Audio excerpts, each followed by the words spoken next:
نحمده ونصلي على رسوله الكريم أما بعد فأعوذ بالله من الشيطان الرجيم من همزه ونفخه ونفثه بسم الله الرحمن الرحيم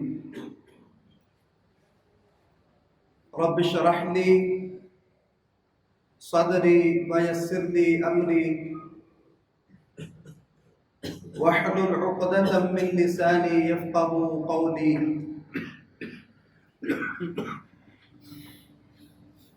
عزیز بھائیوں، دوستوں، بزرگوں، مجھے آج جس عنوان پر لب گشائی کرنے کا موقع اللہ رب العزت نے دیا ہے وہ ہے قال رسول اللہ صلی اللہ علیہ وسلم الصوم جنہ، روزہ ڈال ہے۔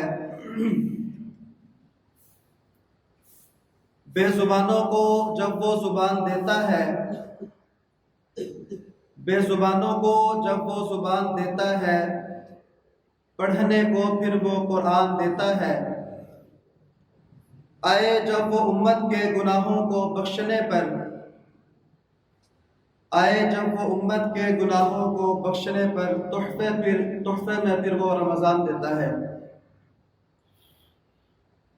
عزیز دوستوں، بھائیوں، الصوم جنہ، روزہ ڈال ہے۔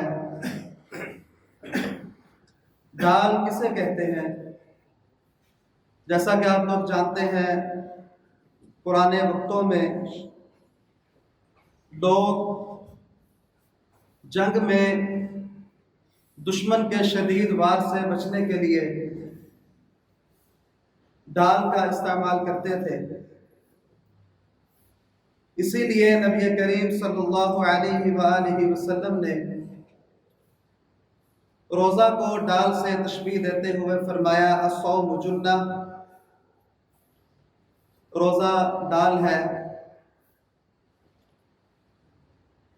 جیسا کہ ایک روزہ دار کو اس چیز کا احساس ہوتا ہے کہ صبح کاذب سے لے کر غروب آفتاب تک اس نے بھوک برداشت کرنی ہے، پیاس برداشت کرنی ہے اللہ رب العزت کی رضا کے لیے، اسی طرح اس روزہ دار کو اس چیز کا احساس ہونا چاہیے کہ ہر وہ کام جو اللہ اور اس کے رسول صلی اللہ علیہ وآلہ وسلم نے جس کام سے روکا، اس کام سے اس روزہ دار کو رکنا چاہیے۔ ویسے تو 11 مہینے رکنا چاہیے، لیکن خاص طور پہ اپنے روزے کو پورا کرنے کے لیے جس طرح اللہ رب العزت نے حکم دیا ہے کہ ہمارا روزہ کیسا ہونا چاہیے، اس روزے کو اس سانچے میں ڈالنے کے لیے ہمیں ان کاموں سے اجتناب کرنا چاہیے۔ جیسا کہ اس معاشرے میں بہت سارے لوگ روزہ رکھ لیتے ہیں، ہم سب کو اصلاح کی ضرورت ہے۔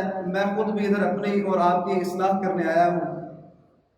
روزہ رکھ لیتے ہیں لیکن فحش گوئی سے ہم پرہیز نہیں کرتے، لڑائی جھگڑے سے ہم پرہیز نہیں کرتے، ناپ تول کی کمی ویسے ہی چلتی رہتی ہے، جھوٹ، حسد، بغض، کینہ، ریاکاری، منافقت، اس کو ہم گناہ ہی نہیں سمجھتے۔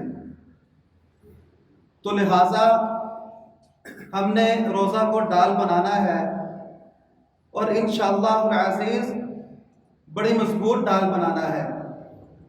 اگر اس ڈال میں شگاف ہوئے تو پھر ڈال کسی کام کی نہیں۔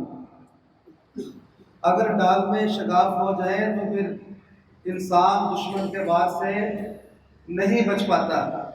ہم نے اپنے روزے کو انشاءاللہ العزیز ڈال بنانا ہے، بڑی مضبوط ڈال بنانا ہے۔ ابو ہریرہ رضی اللہ تعالیٰ عنہ سے روایت ہے، وہ فرماتے ہیں نبی کریم صلی اللہ علیہ وآلہ وسلم نے فرمایا وہ روزہ دار جو روزہ رکھے اور فحش گوئی نہ چھوڑے، برے کام نہ چھوڑے، بس اسے پھر پیاس اور بھوک کے علاوہ کچھ نہ ملا۔ تو میرے پیارے بھائیوں، ہم نے انشاءاللہ العزیز کوشش کرنی ہے اپنے روزے کو ڈال کے طور پہ استعمال کرنا ہے۔ ایک اور جگہ پہ نبی کریم صلی اللہ علیہ وآلہ وسلم نے فرمایا الصوم جنہ بما لم یغرقها، روزہ ڈال ہے جہنم کی آگ سے۔ ابھی جامع مسجد الہی میں 2 دن پہلے ہم بیٹھے ہوئے تھے، تو وہ ایک ساتھی بتا رہے تھے کہ بڑی دیر بعد عیسائیوں کے اور ہمارے روزے اکٹھے آئے ہیں، تو بقول اس بھائی کے 24 گھنٹے کا روزہ وہ رکھتے ہیں، غالباً مغرب کے بعد اور عشاء کے درمیان تک وہ روزہ، وہی افطاری وہی سحری 24 گھنٹے۔ اللہ رب العزت نے ہمارے لیے بڑی آسانیاں پیدا فرمائی ہیں۔ صبح کاظم کے ٹائم ہم نے روزہ رکھنا ہے، غروب آفتاب کے ٹائم اس کو افطار کرنا ہے، پھر اللہ رب العزت نے رات ہمارے لیے بنائی ہے۔ تو لہٰذا ہمیں کوشش کرنی ہے، اپنی اور اس امت کی اصلاح کرنی ہے۔ اقول قولی ھذا استغفر اللہ لی ولکم۔